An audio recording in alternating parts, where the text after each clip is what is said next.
এমন অমানবিক আচরণ আমরা আর মেনে নিতে পারব না। লম্বা সময়, দীর্ঘ সময় আমরা এমন দুঃশাসন, এমন নির্যাতন আমরা অসংখ্যবার পেয়েছি, অসংখ্যবার মেনে নিয়েছি। কিন্তু নতুন করে এইভাবে আলেমদের হেনস্থা করা, দাড়ি ধরে টানা, পাঞ্জাবি ধরে টেনে হেঁচড়ে নিয়ে যাওয়া, এইটা আমরা দেখেছি আওয়ামী দুঃশাসনের সময়, ফ্যাসিস্টের সময়, স্বৈর শাসকের সময়। কিন্তু এখন তো আওয়ামী লীগ নেই, স্বৈরচারী নেই, দুঃশাসন নেই। তাহলে এখন কারা আলেমদের দাড়ি ধরে হেনস্থা করে? কারা আলেমদের বিরুদ্ধে আবার সেই চেতনাধারী লোকদের মতন আলেমদের বিরুদ্ধে পদক গ্রহণ করেছে? আমরা লক্ষ্য করে দেখতে পাচ্ছি আওয়ামী ফ্যাসিস্টের সময়, লম্বা একটা সময়, দীর্ঘ একটি সময় আলেমদের নির্যাতন করেছে, আলেমদেরকে জেলখানার ভিতর নিয়ে গেছে, অপমান অপদস্থ করেছে। আর এখন আমরা দেখতে পাচ্ছি ক্ষমতায় যায়নি, এখনো তারা রাষ্ট্র সরকার গঠন করেনি, তারা আগে থেকেই যেই সমস্ত অপকর্মগুলো করতেছে। বাংলাদেশ জাতীয়তাবাদী দল বিএনপি, এই বিএনপির নেতাকর্মীরা উগ্রপন্থী হয়ে গেছে, সন্ত্রাসী ভূমিকায় তারা বিভিন্ন রকমের তৃণমূল পর্যায় থেকে সর্বস্তরে সন্ত্রাসী কর্মকাণ্ড করতেছে, চাঁদাবাজি, দখলদারি, টেন্ডারবাজি, আরও অসংখ্য, যা ভাষায় প্রকাশ করার মতো নয়। আমরা যেই ভিডিওটি সামাজিক গণযোগাযোগ মাধ্যমে ভাইরাল হয়ে গেছে, মানিকগঞ্জের এক শ্রদ্ধাভাজন আলেম, তাকে হেনস্থা করা হয়েছে দাড়ি টেনে। বিএনপির এক কর্মী, একজন নেতা, স্থানীয় নেতা, একজন আলেমের দাড়ি টানতেছে। এটা টিভিতে সিসি ক্যামেরা ধরা পড়েছে এবং সেইটা ভাইরাল হয়ে গেছে। তো এখন এরা যে নব্য ফ্যাসিস্ট হবে না, নব্য স্বৈরচারী যে হবে না, নব্য জালেম যে হবে না, তার কি প্রমাণ? আর তারা যে জালেমের অন্তর্ভুক্ত হয়ে গেছে তার প্রমাণ আমরা দেখতে পাচ্ছি।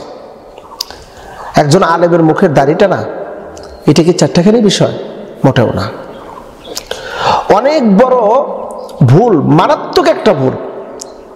মানিকগঞ্জের এই শ্রদ্ধাভাজন আলেমের মুখের দাড়ি টেনে তাকে যেভাবে হেনস্থা করলো, আমরা পরবর্তীতে দেখতে পারলাম যে এই আলেমে দিন, যার দাড়ি টানা হয়েছে, যাকে হেনস্থা করা হয়েছে, তিনি সংবাদ সম্মেলন করেন এবং সাংবাদিকদের প্রশ্নের জবাবে তিনি তার সমস্ত কথা, সমস্ত অভিযোগ সেখানে উত্থাপন করেন। প্রিয় বন্ধুরা, এটা কোন সময় আমরা পেলাম? আমরা মনে করেছিলাম এই ছাত্রদের জীবনের বিনিময়, ছাত্রদের রক্তের বিনিময় স্বৈরচারী লেডি ফেরাউন তার দলবল নিয়ে দেশ থেকে বিতাড়িত হয়ে গেছে। আমরা চাইছিলাম যে সোনালী একটা রাষ্ট্র গঠন হবে, অন্যায়, জুলুম, নিপীড়ন, নির্যাতন সবগুলো বন্ধ হয়ে যাবে, মানুষ তার বাক স্বাধীনতা নিয়ে চলতে পারবে, মানুষ তার বাক স্বাধীনতায় কথা বলতে পারবে, কর্ম স্বাধীনতা থাকবে, চিন্তা স্বাধীনতা থাকবে, না থাকবে ওই প্রগতিশীলদের মতন সেই লম্বা চওড়া একটি দীর্ঘ শ্বাসরুদ্ধ পরিবেশ, না থাকবে চেতনার নামধারী করে ইসলামের উপরে, ধর্মের উপরে কঠিন থেকে কঠিনতর জুলুম, না থাকবে রাজাকারের তহমত লাগিয়ে আলেমুলামার উপর নির্যাতন। আমরা এমনটিতে আশা করিনি। কি পেলাম আমরা? শত শত ছাত্রের শহীদের রক্তের বিনিময়ে আমরা কি পেলাম? স্বৈরচারী ফ্যাসিস্ট লেডি ফেরাউনকে বিদায় করে আমরা কি পেলাম? আমরা পেলাম এক সমুদ্র পরিমাণ যন্ত্রণা, আমরা পেলাম এক আকাশ পরিমাণ লাঞ্ছনা। আমরা আমাদের স্বাধীনতা আর ফিরে পাচ্ছি না। ওরা চলে গেছে, ফ্যাসিস্টের ওরা চলে গেছে, নব্য ফ্যাসিস্টরা ওরা প্রত্যেকটা জায়গা দখল করে, প্রত্যেকটা জায়গা থেকে তারা জুলুমের স্টিম রোলার চালিয়ে তারা বুঝাই দিচ্ছে যারা আগে ছিল তারাও যা, আমরাও তাই।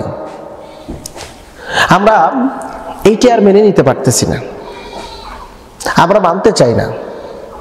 আমার দেশে এই সোনার বাংলায় কোনো নতুন স্বৈরচারী জালেম আবার ক্ষমতায় আসুক, আমরা চাই না।